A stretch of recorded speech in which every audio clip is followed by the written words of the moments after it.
live in Los Angeles. This is The Herd. Wherever you may be and however you may be listening, we're on iHeartRadio, Fox Sports Radio, and FS1. I wore a baggy shirt today. I never wear button-downs, but I'm going cash this week until I go uptown in Miami. I'm going cash. I never wear button-down shirts. I'm starting to get concerned. Next week. Is it going to be a Red Bull week? Oh, next no, week? I'm telling you right now. I don't even know how I'm getting back from Miami yet. I haven't told you that. We have no flight. Figure that out. We got to help Colin out. We got to make sure he gets back, so I'm not doing the show by myself. Anybody have a Gulfstream or a private 747? We're not joking. We got to get Colin back. I have no idea. I will say, though, that if you haven't had Cuban coffee. Oh, I have. Oh, yeah. Cuban coffee's great. I can't wait. So I lived in Tampa, not to bore you folks, but I lived in Tampa for a couple of years, huge Cuban community.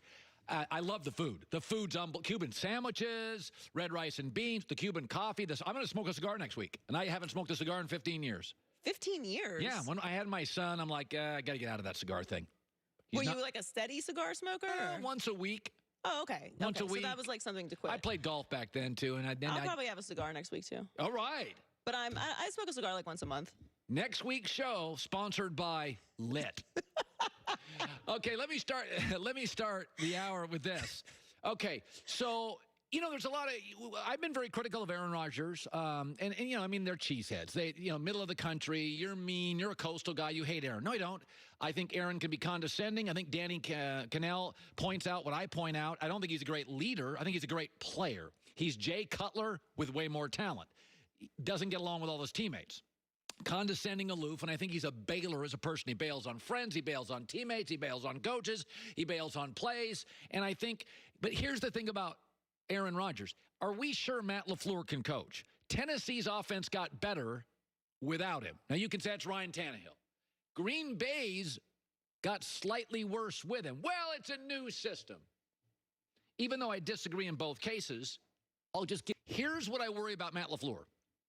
So the first thing I look at when you hire a new offensive coach, do you get a pop? Sean Payton's first year in New Orleans, NFC Championship, pop. Andy Reid's first year in Kansas City, 2-14 to 11-5, pop. Now, those are legends. But a great offensive coach, Sean McVay to the Rams, pop. I got no pop from him this year. Historically, even Chip Kelly, who you criticize, Philadelphia with backup quarterbacks, you got a pop. Kyle Shanahan didn't win a lot of games, but go back to his first 2 years when he had, was it Nick Mullins? And we were all saying on the air, how's George Kittle always this open? How are they competing against anybody with Nick Mullins at quarterback? They looked clever. I got an initial schematic IQ pop. I didn't get that this year. First thing that worries me. The second thing is with great offensive coaches.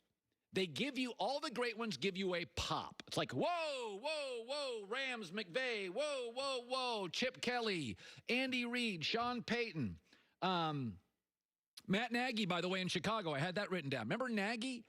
First year, we would go on the air regularly and say, it's a bunch of smoke and mirrors with Trubisky, but it's damn fun to watch. It doesn't look like anybody else's offense. By the way, Bruce Arians came to Tampa this year.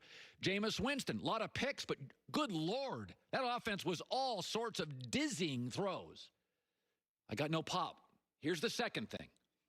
Defensive coordinators never figure out the great offensive minds. Nobody's ever figured out Andy Reid. Belichick still can't figure him out.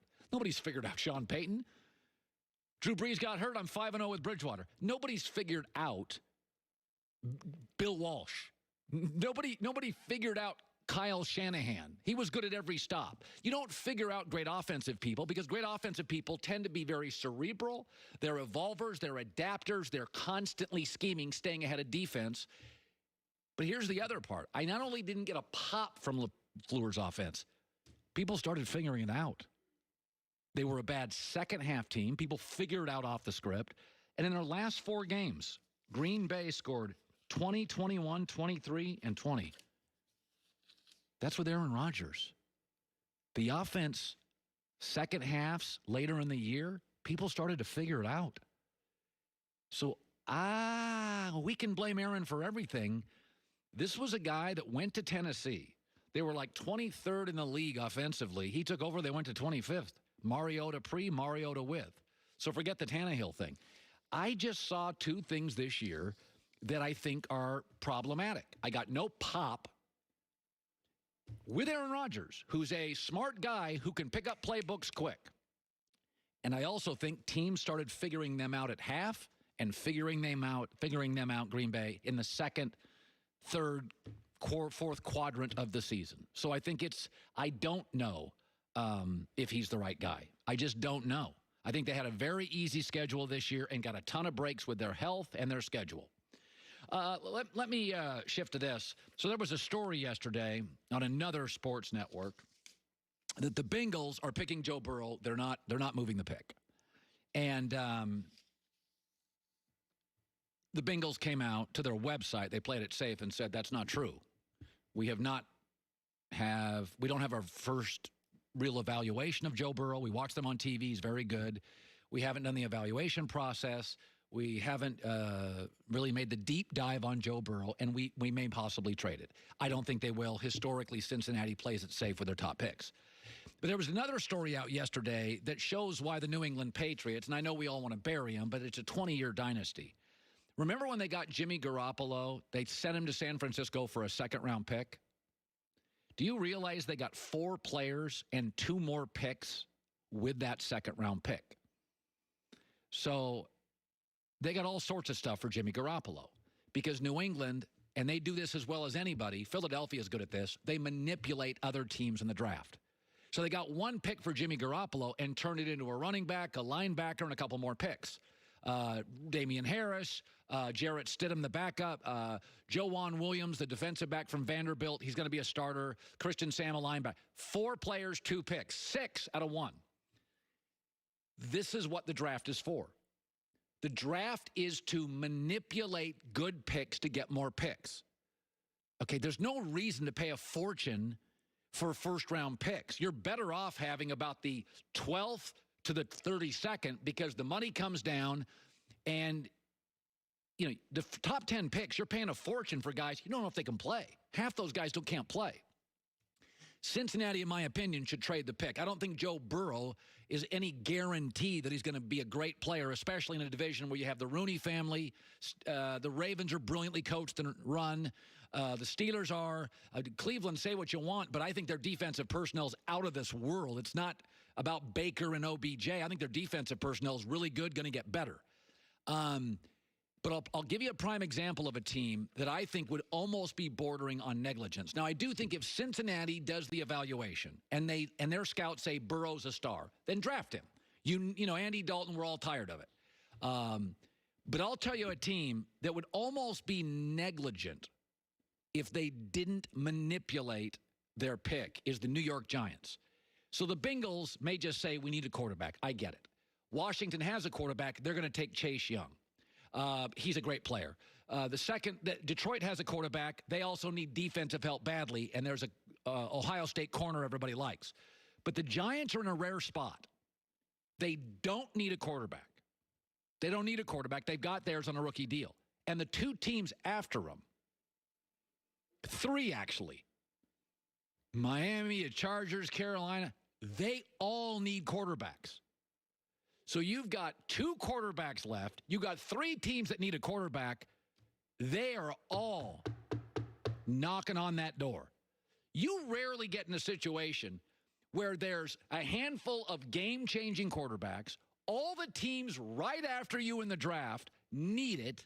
You don't need it. And frankly, the teams above you, only one of them needs it. This could be a massive draft for the New York Giants. They are in the sweet spot in the draft. The sweet spot in the draft's generally not the number one, unless Peyton Manning's coming out of college or Dan Marino. The Giants have the best draft pick available. Got our quarterback. Everybody around us needs a quarterback. There's a bunch of viable college quarterbacks. The league's never been more into quarterbacks, and we need lots of defensive help. So I think there are times the Patriots getting 6 players out of Jimmy Garoppolo is how you do it. We initially thought, yeah, they got nothing for this. They got 6 players, couple draft picks, 4 different players. That's how you do the draft. I don't think Cincinnati has the guts to move off the Ohio kid, Joe Burrow. The Giants, I would be on the phone now. I'd be working it until 5 minutes before my pick. I think they have an opportunity of a lifetime to move it and get multiple pieces to solve that defense. Giants offense, I think, will be fine. Solve that defense. All right, that's coming up. Also around the corner, Albert Breer, Byron Scott, the former Laker head coach, going to be stopping by. Anybody see last night what Oklahoma City did to Houston? Houston's in the tank, and Oklahoma City, we don't talk about them and probably won't. Are they one of the stories of the year in the NBA last night? That team's winning basketball games. Chris Paul's having an unbelievable year. He's babysitting those guys on the way to the game, but God, is Chris Paul having a year. It's easy to make the same old New Year's resolutions. I made a new one this year.